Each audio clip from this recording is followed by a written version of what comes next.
பொறியாளர் அணி சார்பில் நடைபெற்றுக் கொண்டிருக்கின்றார்.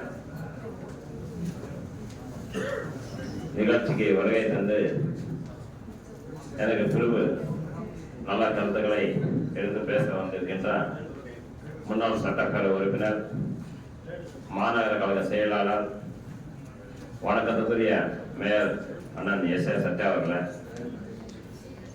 இந்த மேடையில்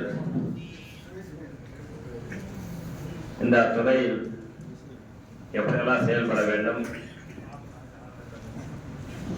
சட்டத்திட்டத்திற்கு உட்பட்டு மக்களுக்கு பணியாற்ற வேண்டும், நீங்கள் ஒரு பாலமாக இருக்க வேண்டும் என்று நல்ல கருத்துக்கள் எல்லாம் பேசி அமர்ந்திருக்கின்ற ஓசூர் நியூ டவுன் டெவலப்மெண்ட் அத்தாரிட்டியினுடைய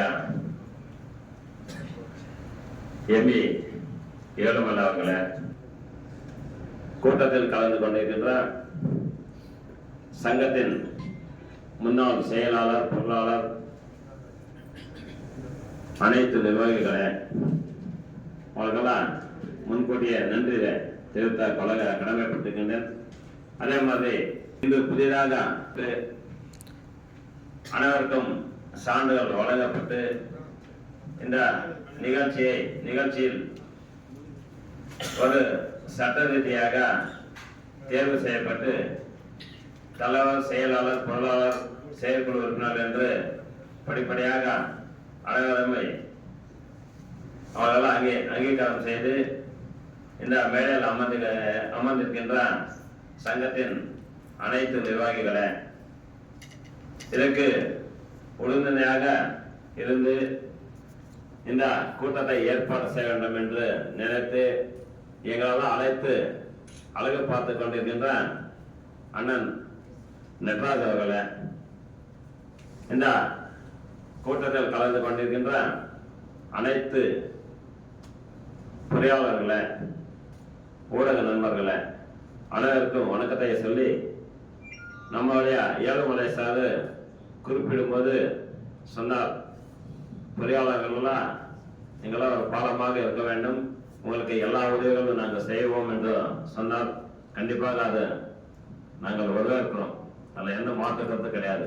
ஆனால் சில சின்ன விஷயம், அரசு அலுவலர்களுக்கு வரும்போது ஒரு மனிதனை எப்படி நேசிக்க வேண்டும், ஒரு மனிதனுக்கு எப்படி மரியாதை கொடுக்க வேண்டும், அவர்களுடைய குறைபாடுகள் எல்லாம் கேட்டு அறிய வேண்டும்.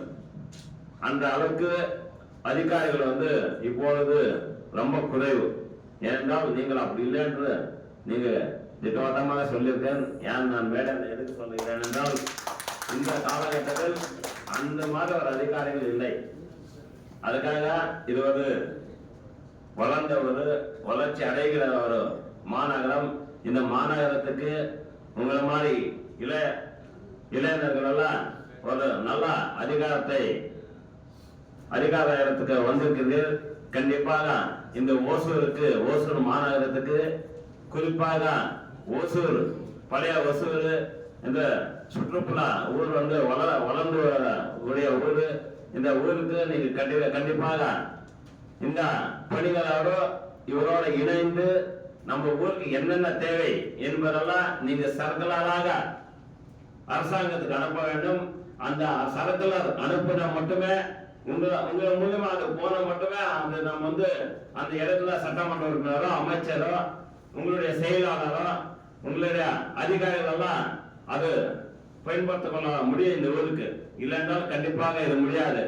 ஏனென்றால் சில சர்க்குலர் வந்தாலே அந்த அட்லீஸ்ட் அந்த பொறியாளர்களுக்கு அந்த சர்க்குலர் கொடுக்கணும். நீங்க அப்பதான் என்னென்ன சட்ட திட்டங்கள் இருக்கிறது, அதை எப்படி செயல்படுத்த வேண்டும், அப்பதான் மக்களுக்கு தெளிவாக இருக்கிறது என்பது அப்பதான் புரிய வைக்க முடியும்.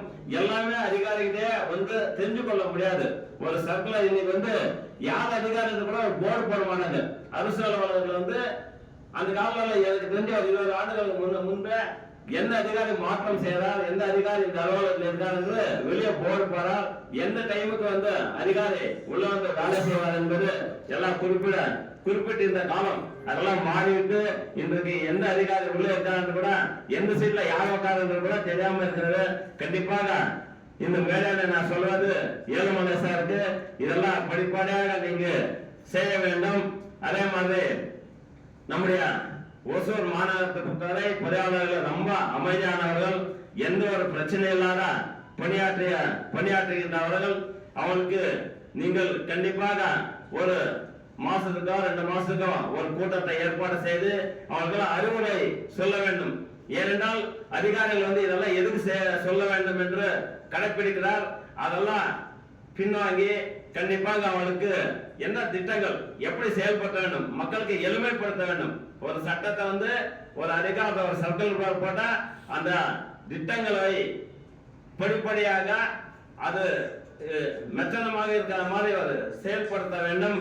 அதே மாதிரி அப்ரூவல் விஷயத்தெல்லாம் சொன்னீங்க. மாஸ்டர் பிளான் நம்ம ஆட்சியில 2 வருஷம் கொஞ்சம் லேட் ஆயிடுச்சு. இப்பதான் அந்த மாஸ்டர் பிளான் வெளியே வந்திருக்கிறது. அந்த மாஸ்டர் பிளான்ல என்னென்ன அதுக்காக ஒதுக்கப்பட்டுள்ளது. அதே மாதிரி பில்டிங் பிளான் அப்ரூவல் பாத்தீங்கன்னா மெயின் ரோட்ல இப்ப பாகலூர் ரோட்ல ஒரு கமர்ஷியல் காம்ப்ளெக்ஸ் கட்டினா 20 அடி அந்த ரோடுக்கு ஃப்ரண்ட்ல 20 அடி இப்ப கிஃப்ட் தானப்பத்திரம் பண்ணி கொடுக்குற ஒரு திட்டம் இருக்கிற மாதிரி சொல்றாங்க. அது உண்மையானு தெரியல. ஏன்னா ஒரு பில்டிங் அப்ரூவல் போனா இருக்கிறத ஒரு 40க்கு 60 இல்ல 40க்கு 80 30க்கு 40 சைடு வச்சிருப்பார்.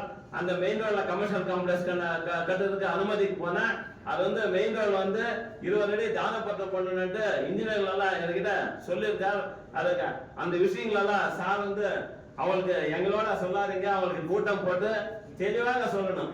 ஏன்னா மக்கள் இங்க எதுவுமே கேட்க மாட்டாங்க. நீங்க கிருஷ்ணகிரி தாண்டதான் அவேர்னஸ் அதிகமா இருக்கு. இந்த ஒசூர் மக்கள் எதுவுமே கேட்டுக்க மாட்டாங்க. இது கண்டிப்பாக நீங்க இருக்கிறவங்களாகட்டும், நீங்க போனவங்களாகட்டும், அவங்களுக்கெல்லாம் அவேர்னஸ் பண்றோம்னா நீங்க எல்லாம் ஒரு கூட்டத்தை போட்டு படிப்படியாக எல்லா விஷயத்த ஷேர் பண்ணிங்க. அப்பதான் இது புரியும். அந்த மாதிரி எல்லாம் செயல்பட வேண்டும். அதே மாதிரி ஒசூர் மாநகராட்சி பொறுத்தவரை உங்களுக்கு என்ன உதவி வேணாலும் எங்களுடைய அண்ணன் மேயர் இருக்காங்க, நாங்களும் இருக்கோம், சட்டமன்ற உறுப்பினர் இருக்காங்க. என்ன உதவி வேணாலும் நாங்கள் கண்டிப்பாக உங்களுக்கு உடனடியாக இருந்து செயல்படுவோம் என்று சொல்லி எனக்கு பேச வாய்ப்பு அனைவருக்கும் நன்றி சொல்லி விடைபெறுகிறேன். நன்றி, வணக்கம்.